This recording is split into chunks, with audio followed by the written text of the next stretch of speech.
ఒక మేకని కొన్ని కుక్కలు తరుముతున్నాయి. మేక తన ప్రాణాలు కాపాడుకోవడానికి అక్కడ దగ్గరలో ఉన్న ద్రాక్ష తోటలోకి పరిగెత్తుతుంది. తోట ఆకులతో గుబురుగా ఉండడం వలన కుక్కలకు మేక కనిపించక అటూ ఇటూ వెతుకుతున్నాయి.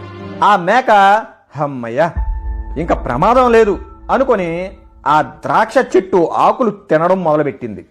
దొరికింది కదా అని అక్కడ ఉన్న ఆకులు మొత్తాన్ని తినేసి తోటని నాశనం చేసింది. ఇంకా అక్కడ కొమ్మలు ద్రాక్ష పళ్ళు తప్ప ఏమీ లేకపోవడంతో ఆ వెతుకుతున్న కుక్కలకి ఈ మేక కనబడిపోయింది.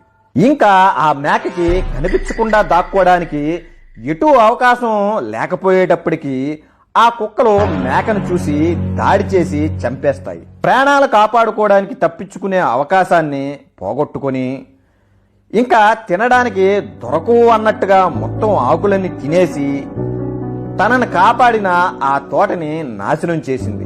చివరికి చచ్చింది.